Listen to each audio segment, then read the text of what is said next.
जय हिंद दोस्तों, आज की इस वीडियो में आपका फिर से स्वागत है। जैसा कि दोस्तों आपको पता होगा कि इस समय भारत और चाइना के बीच संबंध बहुत ही ख़राब चल रहे हैं। तो दोस्तों इस वीडियो में पाकिस्तान मीडिया मान रहे हैं कि भारत ने चाइना को अंतर्राष्ट्रीय स्तर पर बिल्कुल भी अलग कर दिया है, क्योंकि चाइना के खिलाफ जापान, ऑस्ट्रेलिया, अमेरिका और भी कई देश आ चुके हैं, जिससे चाइना अब भारत के आगे झुकने के लिए मजबूर हो जाएगा। दोस्तों आपको पता होगा कि भारत और चाइना के बीच हाल ही में जो झड़प हुई थी, उसमें सभी देशों ने भारत को समर्थन दिया था और चाइना को बहुत ही आलोचना किया था। तो दोस्तों इस वीडियो में देखेंगे कि पाकिस्तान मीडिया किस प्रकार से भारत की कूटनीति को मान रहा है। 4 मुल्क की इत्तेहाद, अमेरिका, इंडिया, ऑस्ट्रेलिया और जापान का, और फिर फिलीपीन में ऑलरेडी अमेरिका की फौजें मौजूद हैं। यहाँ पे कुछ ऐसे इत्तेहाद बना दिए गए हैं जो चाइना के लिए बहुत बड़ा खतरा बन सकते हैं और चाइना की मुश्किलात में बहुत इजाफा हो सकता है। मिजाज है, मोदी की जो उस्ताद तबाह है और मोदी का माजी है, उसको जहन में रख के फिर तबसरा करना आसान हो जाता है। जो लोग कामयाबियाँ पे दर पे कामयाबियाँ हासिल करते हैं, छोटी सतह से उठते हैं और बड़े मनसब पर पहुँचते हैं, तो उनके यहाँ एक देवता का तस्वुर अपने बारे में जो जहन नशीन होता है कि जी कामयाबी हमारे मुकद्दर में लिखी गई है, हम जो भी करेंगे वो करके दिखाएंगे। ये एडवेंचर भारत ने क्यों किया?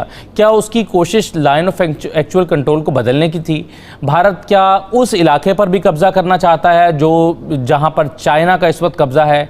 बावजूद इसके कि बहुत सारे इलाके हैं जहां पर चाइना का अपना क्लेम करता है, बहुत सारे ऐसे इलाके हैं जहां पर इंडिया अपना क्लेम करता है, इसके बावजूद कई सालों से और कई दहाइयों से यहाँ पर अपनी अपनी पोजीशंस पर ये फौजें बरकरार हैं। तो ये मोदी को क्या सूझी कि वहाँ पर जाकर ये एडवेंचर किया जाए? ऐसी सूरत हाल में भारत के को क्या हासिल हुआ? और फिर ये कि भारत और चाइना के दरमियान जो कशीदगी है उससे पाकिस्तान की स्ट्रेटेजिक पोजीशन क्या है? पाकिस्तान इस सारे मामले को किस तरह से अपने लिए कैसे देखता है और पाकिस्तान की हिकमत अमली क्या होनी चाहिए और क्या है? इन तमाम चीज़ों पर आज हम गुफ्तगू करेंगे। और सबसे पहले ओरिया साहब, मैं आप ही से शुरू करता हूँ। ये क्या आप देख रहे हैं, भारत की नीयत क्या थी? बुनियादी तौर पर भारत क्या लाइन ऑफ एक्चुअल कंट्रोल को बदलना चाहता था? नहीं, बहुत सारी जंगें इसलिए की जाती हैं कि उसमें कोई हासिल असूल नहीं होता, बल्कि उस एरिया को एक मुस्तकिल डिस्टर्बेंस का शिकार रखना होता है ताकि वो पूरी दुनिया के सामने एरिया ऑफ डिस्प्यूट बन जाए। आप अंदाज़ा करें कि ये बहुत खामोश और बहुत ही जैसे कहते हैं सर्द और बेआबाद इलाका है कि जहाँ 1842 में रणजीत सिंह की फ़ौजें जब गई थी, क्योंकि वो समझती थी कि लद्दाख जो है ये भी कश्मीर का हिस्सा है और गुलाब सिंह डोगरा की हुकूमत जो है वो उसके साथ मौजूद है। उसके बाद से खामोशी हो गई थी, कोई वहाँ ना आया ना गया। लेकिन जिस वक्त अंग्रेज़ों ने सिखों को हराया, तो हराने के बाद उन्होंने समझा हम इसके वारिस हैं, तो वो चले गए। वो जब मशहूर जो डॉक्टर जॉनसन की लाइन है वो बना दी। लेकिन चीन में उस वक्त उस इलाके के अंदर एक बगावत चली हुई थी, वो जो मुसलमानों के नाम पे चली हुई थी, तो वो चीन से अलहदा था, तो चीन खामोश रहा। तो फिर नेहरू की उसकी लड़ाई शुरू हुई, 62 में दोबारा लड़ाई हुई। असल मसला यह है कि इसका कोई अहमियत नहीं किसी के लिए, लेकिन अब अहमियत इसलिए है कि उसके 8 या 9 किलोमीटर के फासले के ऊपर शारा कराकरम गुजरनी है और गुजरेगी, और उसके साथ चीन का 1 बेल्ट 1 रोड वाला मंसूबा है। और सबसे बड़ा मसला यह है कि कंटेनमेंट ऑफ चाइना की मेजर पॉलिसी में एक यह है कि इलाका डिस्टर्ब हो जाए, क्योंकि जाहिर बात है इसमें मफाद जो है वो खालिसतन अमेरिका का और उन ताकतों का है। इसलिए उन्होंने देखे आज से सितंबर में जो पेंटागन जो स्ट्रेटजी आई है फार ईस्ट की, उसके अंदर उन्होंने कोई 18 के 19 मुल्क रखे थे और उसमें कहा था कि हमारी 3,70,000 अफवाज जो हैं वो बहरे हिंद में मौजूद हैं और हमारे तकरीबन 17 के करीब डिफरेंट किस्म के छोटे अड्डे वहाँ पर मौजूद हैं और हम बलाका वाली जगह पे तो हम कंटेनमेंट कर चुके हुए हैं। और इंडिया हम चाहते हैं कि मजीद फौजें वहाँ पर रखें ताकि हम मुकम्मल तौर पर करें, क्योंकि एक दफ़ा ये 1 बेल्ट 1 रोड चलना शुरू हो गई तो फिर इसको नहीं को रोक सकेगा। स्वेज चलना शुरू हो गई, अब कोई नहीं रोक सका। एक दफा इस पर ट्रैफिक चल पड़ी तो मसला हो जाएगा। तो असल मसला यह है कि इस पूरे इलाके को डिस्टर्ब रखा जाए। इसी तरह कश्मीर का इशू भी बिल्टअप होगा पाकिस्तान भारत की जंग भी एक्सपेक्टेड है, क्योंकि ज़ाहिर बात है जब तक ये पूरे का पूरा रीजन डिस्टर्ब नहीं होगा, चाइना जो है वो स्मूथली उसको नहीं एक्सेप्ट कर रहेगा। बुनियादी तौर पर यह है ये सारे बातें उस वक्त मटेरियलाइज होती हैं अगर जहां एक पीसफुल किस्म की रोड की मूवमेंट होती है, वरना ये चीन जो है वो अलहदा है, एक सर है, पूरी दुनिया एक धड़ है, ये नेक जो है ये गवादर से लेके गिलगित तक जो है वो एक रोड है। इस नेक को डिस्टर्ब रखा जाए, इस नेक को खराब रखा जाए, इस नेक को काटा जाए तो चीन वापस जो है अपने उसमें आ जाएगा। ये बुनियादी मकसद है। राइट जी, जनरल साहब आपकी क्या राय है? भारत ये महज ऐसा नहीं लगता कि ये सिर्फ लाइन ऑफ एक्चुअल कंट्रोल को या इस बेआबाद से इलाके को इसमें अपनी सरहद को तब्दील करके कुछ थोड़ा सा इलाका और मजीद उस पर काबिज हो जाना इसका मकसद नहीं हो सकता, बल्कि ये इसके लार्जर जो इसके जो मकासद हैं वो ये हैं कि इस एरिया को डिस्टर्ब करके यहाँ पर पीसफुल मूवमेंट को रोका जाए ताकि वन बेल्ट वन रोड वाला जो मंसूबा है चाइना का उसको पाया तकमील तक ना पहुंचने दिया जाए और जाहिर सीपैक को भी डिस्टर्ब किया जाए।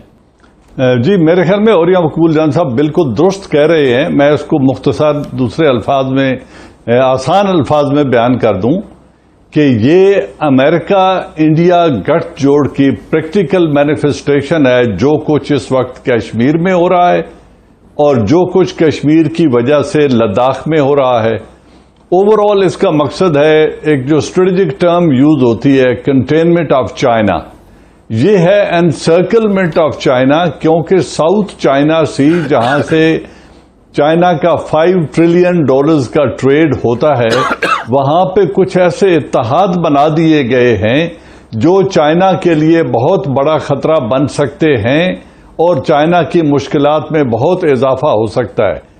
वो इत्तेहाद एक तो है अमेरिका इंडिया का, जिसे उन्होंने अभी साउथ चाइना में जो उनकी स्ट्रेटजी है उसको इंडो पैसिफिक स्ट्रेटजी या इंडो पैसिफिक कमांड का नाम देकर हिंदुस्तान को ऑन बोर्ड किया है वहां पे फिजिकल पार्टनरशिप के लिए, मिलिट्री पार्टनरशिप के लिए।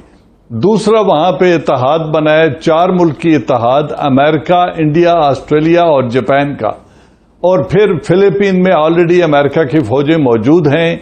वियतनाम में वियतनाम के साथ, फिलीपीन के साथ, मलेशिया और इंडोनेशिया के साथ जो साउथ चाइना सी के नंबर ऑफ आइलैंड्स हैं उनकी वजह से अनरेस्ट क्रिएट करने का वहां पे पोटेंशियल है।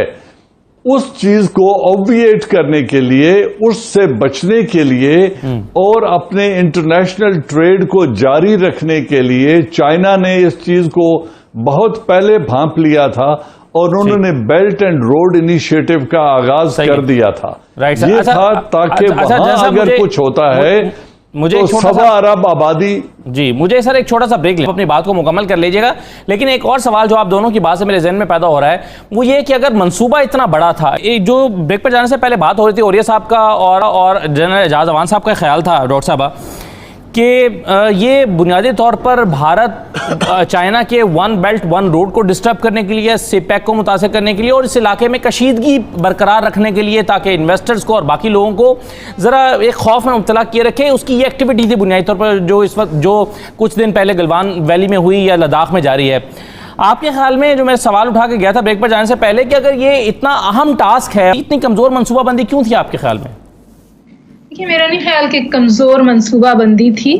हुआ ये कि जब अजीत सिंह साहब ने, जो रनिंग मेट हैं मोदी के, उन्होंने on the house of the parliament, on the floor of the parliament, जब 5 अगस्त का ऐलान किया था जिसमें उन्होंने ये कहा था कि ऑक्यूपाइड जो कश्मीर है वो पूरा हिस्सा है इंडिया का, और उसके साथ साथ उन्होंने जो दूसरी ऐलानात किए थे, उसके साथ साथ उन्होंने एक और ऐलान भी किया था। उन्होंने कहा था जो अक्चय का रीजन है वो भी इंडिया का हिस्सा है, और जो सबसेक्वेंट मैप्स थे उसमें वो उसको बहुत खुलकर दिखाने लगा। और उससे भी ज़्यादा अहम बात ये कि जो इंफ्रास्ट्रक्चर, जो रोड उन्होंने वहाँ पर बिल्ड की थी, उससे पहले भी चाइना बहुत अनकंफर्टेबल हो रहा था, क्योंकि वो चाइना के लिए एक तकरीबन एक स्ट्रैटेजिक कंसर्न के तौर पर इमर्ज हो रही थी। कोविड-19 हुआ तो ना तो बीजिंग ने इस बात को माफ किया और ना उसको वो भूला, बल्कि उसी वक्त वहाँ की फॉरेन मिनिस्ट्री से बहुत वाज़ेह तौर पे इंडिया से कहा गया था कि ये आप ना करें। India continued with that. और इन सम वेज आप देखिए, आप एक मुख्तलिफ चाइना को आज देख रहे हैं। इस बॉर्डर पे हमेशा से टेंशन्स रही हैं, क्योंकि जो मुआहदे हैं जिनमें दोनों तरफ सोल्जर्स आर्म होते हैं, लेकिन उन मुआहदों के तहत वो आर्म्स इस्तेमाल नहीं करते, तो वो आर्म्स तो अभी भी इस्तेमाल नहीं हुए। लेकिन जाहिर है, जैसे आपने कहा कि वो बार्ब्ड वायर के साथ पोल्स पे लपेट कर जो आपस में चपखलिश हुई, उसकी वजह से बहुत ज़्यादा नुकसान हुआ। और जो फुटेज आ रही है, उस फुटेज में ऐसा मालूम होता है कि जो इंडियन कैजुअलिटीज़ हैं वो बहुत हाई हैं। और जिस तरह से बाकी मेहमानों ने इस पर राय का इजहार किया, ये बड़ी इंपॉर्टेंट चीज़ है। ये ऐसा नहीं है कि सिर्फ आपने 2-4 जो है वो मीटर आगे ज़्यादा जगह लेने के लिए ये एडवेंचर किया हो, इसके अहदाफ हैं। पाकिस्तान आपके ख्याल में इस सारे मामले को किस तरह से देख रहा होगा? पाकिस्तान से पहले देखें जी, पहले हमें मोदी का जो जहन है, मोदी का जो मिजाज है, मोदी की जो उस्ताद तबा है और मोदी का माजी है, उसको जहन में रख के फिर तबसरा करना आसान हो जाता है। मोदी हो, हिटलर हो, सद्दाम हुसैन हो, ये जो लोग कामयाबियाँ पे दर पे कामयाबियाँ हासिल करते हैं, छोटी सतह से उठते हैं और बड़े मनसब पर पहुँचते हैं, तो उनके यहाँ एक देवता का तस्वुर अपने बारे में जो जहन नशीन होता है कि जी कामयाबी हमारे मुकद्दर में लिखी गई है, हम जो भी करेंगे वो करके दिखाएंगे। उन्होंने गुजरात किया, मोदी साहब ने, किसी ने नहीं पूछा उसको, ना अमेरिका ने सिवाय इसके कि पाबंदी लगा दी कि जी आ नहीं सकते। एक बुचरा गुजरात जो था वो वज़ीर आज़म बन गया इस मुल्क का। फिर 5 अगस्त को उसने किया, कश्मीर पर किया, तो सब ने एक्सेप्ट कर लिया। ज़ुबानी कलामी कुछ हुआ पाकिस्तान समेत, कोई अमलन तो कुछ भी नहीं हुआ, कोई मुखालफत ऐसी नहीं हुई, ना अंदर आई ना बाहर आई। उसके बाद लद्दाख का मामला तो उसी वक्त ही उसने जहन में सोच लिया था कि वो मोदी के जहन में ये है कि मुझे भगवान ने इस मनसब पर बिठाया है और मैंने एक वो महाभारत जो है वो जंग लड़नी है और उसके नतीजे में वो तस्वुर जो भारत का है उसको बहाल करना है। अब उसका ख्याल होगा कि पहले भी तो एक हुई थी ना छोटी सी झड़प, जिसमें वो कुछ भी नहीं हुआ था जी। और उसके अलावा ये वहाँ जो बैठना चाहते हैं उसका, औरिया साहब जिस तरह कह रहे थे कि उसका जो हदफ है वो है CPEC, हदफ है शाराए कराक्रम। अगर वहाँ चाइना अपना तसल्लुत, इंडिया अपना तसल्लुत कायम कर लेता है, वहाँ ये सड़क मुकम्मल हो जाती है और उसके बाद जाके फ़ौजें बैठ जाती हैं, तो वो जो बार बार गिलगित बल्तिस्तान के हवाले से बयान देता है, तो वो हमारी स्ट्रेटेजिक जो एक है इंडिया, चाइना और पाकिस्तान के दरमियान, उसके लिए ख़तरात लाहिक हो सकते हैं। तो हुआ क्या है, 1993 का एक मुआहदा था चाइना और हिंदुस्तान के दरमियान जी, और वो मुआहदा था स्टेटस को का, कि जिस पोजीशन में 1962 के बाद एक्साइज चीन चाइना के पास आ गया और उन्होंने कहा ये हमारा इलाका है, लेकिन प्रिंसिपली हिंदुस्तान 3 बातें कहता आया है, कह रहा है और कहता रहेगा।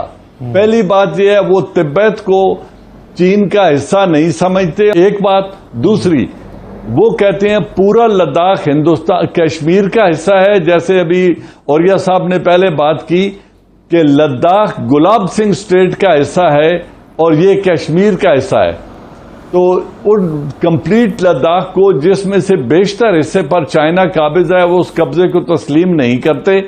और जो वहां पे गयांगशू लेक है, जिसके ऊपर अभी ये तनाज़ा शुरू हुआ, और गलवान वैली है, इसको भी वो अपना एरिया समझते हैं।